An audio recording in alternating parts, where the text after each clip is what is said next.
Hello, I'm delighted and honored to greet you today. A new year at IED is beginning in your lives, and this is probably the most unusual year you have experienced, just as you are setting out on a new life and setting habits and choices which will guide you for your future. The changes we are undergoing today are more numerous than I can possibly comprehend, and without wanting to state the obvious, we all feel the effects of the pandemic in very different ways. Unsurprisingly, our daily exchanges focus on what happened, on what is happening today, and what will happen tomorrow. But we don't know what the future will be. Nobody has a magic wand in these turbulent times of social and political upheaval, and I certainly don't know. But what I do know is that we all must forge ahead. We must not lose hope or give up or lose sight of the future. We must remain absolutely resilient and believe that something good and positive will occur and transform our lives. As we have been experiencing, we are living a moment of so-called social distancing, a term that I actually rather dislike. And today's unprecedented moment of physical distance and separation between human beings brings to mind a very particular period in my life, nearly 20 years ago, when I was living in New York City and working as a curator at the Solomon R. Guggenheim Museum, and while I was preparing an exhibition to be installed in Switzerland. So on one fine September evening, I boarded a plane from New York City to Zurich and arrived around 7 a.m. after a very smooth, calm, uneventful flight across the Atlantic. It was still a little early, but I wanted to phone my husband. And he told me that it was a beautiful, sunny, crisp morning. And it was wonderful to hear that, because September is a beautiful month in New York City, as it is in so many places in the world. I still had to reach my final destination, but having spoken to my husband, I got onto my train to Lugano and dozed off and admired the alpine landscape during this 3-hour journey. When I arrived at the train station, I took a taxi to the gallery, but I encountered a very somber-looking staff. What could have happened, I said to myself. I immediately thought that maybe this artwork had not arrived, or something had been lost, or maybe worse still, something had been stolen. That would have been absolutely terrible. I walked into the office, where I noted a television set prominently displayed on a desk, and I saw 2 towers collapsing over and over again. Now I found this very strange. Why on earth were they watching this kind of film? And during the day, it brought to mind the 1974 film The Towering Inferno. The staff looked at me somewhat desperately and confused, not knowing what to say. And then I realized, to my utter horror, that this was real, that the Twin Towers, completed in 1973, and at the time the tallest buildings in the world, had been attacked in the city, which had been my home for 24 years. That this was a defining moment that changed the world and altered my perception of the world. I was not able to reach my husband immediately. Cell phones were not working properly, and there would be no cell service for days, as the transmitters were on the towers. And so it took quite a few hours, which seemed like an eternity, before I was able to speak to him on our landline, which was very handy, even though we used it so rarely. I was so relieved to know that he was well. We lived quite close to the towers, and we could see them literally towering over the Manhattan landscape. My husband told me that he had heard the first plane go through one tower, and then he actually witnessed the second plane go through the other tower. How horrific that must have been for him. And how I wish I had been with him for so many reasons, to keep him company and to keep each other company.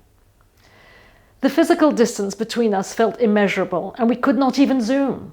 I desperately wanted to be back in New York City, but that was impossible. To share the experience firsthand with him and to lend a hand whenever possible. I felt a great sense of frustration, and a bit like a zombie in Lugano, as life there seemed to continue quite normally, but for me it was anything but normal, and felt in fact rather surreal. I thought it was not possible to continue with the exhibition. It just seemed so trivial in comparison to what had just happened, but I understood that the show had to go on despite everything. I had to get on with my work and do what I believed in and what I had chosen to do. I realized that something profoundly significant had happened, and that the world would never be the same again. And when I finally returned to New York after a couple of weeks, I noted a great sense of desolation and despair, But I also knew that New Yorkers were a resilient lot, that the city would rebound stronger than ever.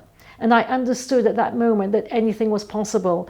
It was truly a significant moment, exhilarating but also sobering at the same time. I was really quite fortunate to be able to return home safe and sound, and the separation from my husband was not that long compared to what friends, colleagues and families are enduring today. But the memory of that separation still lives with us, as do the effects of 9/11. I cannot describe adequately enough the moment we are living today. It has affected negatively, to say the least, so many lives, far too many lives. But I tell myself that it will be a vital part of our collective, emotional and psychic experience. It will shape me and all of us, for we are human beings in constant flux throughout every period of our lives. As an incubator of knowledge for innovation in the arts, design, fashion and communication, the IED maintains partnerships with many institutions around the world, including the Peggy Guggenheim collection in Venice. The Peggy Guggenheim collection is a museum whose educational mission is to promote the understanding and appreciation of art, architecture and other manifestations of visual culture, and is open for inspiration, exchange and collaboration. So moments of great turmoil can produce astonishing creativity, notably by avant-garde artists who have marked their times with art that has broken the rules and changed our vision of the world, teaching us new ways of seeing, of interacting with one another and of feeling. So I think that we are fortunate to have chosen the arts as our way of life, our way of being and of understanding the world. The arts offer us a whole realm of possibilities and insight that help us become creative and well-rounded individuals. Listen to yourself, follow your instincts, and engage with an open mind and an open heart, to quote Michelle Obama. Make sure you do what you like and what you feel is right for you. Explore, be curious, never stop asking questions, and do not forget that success and failure are really quite subjective matters, and you are the ones only who can decide what that means. So take this moment of separation and distance as, yes, a moment of trial and great challenge, but also one of growth, experience and becoming. After all, we can now rely on sophisticated technology, which is part of your DNA in a way that was never part of mine. There will always be surprises around the corner, so try to live your lives as richly as you can, against all odds and despite the many setbacks and changes you are living. Remember that uncertainty can be inspiring and compel you to think outside the box and reinvent yourself constantly. Change is always present. Life changes, must change and move forward. Nothing is static. And even in times of tragedy, and because of times of tragedy, change must happen. So I wish you a most productive and enriching year and the years to come, and deeply hope that your generation will seize this moment to help transform and improve the world in a way that is just, respectful, tolerant, and forward-thinking. Thank you very much.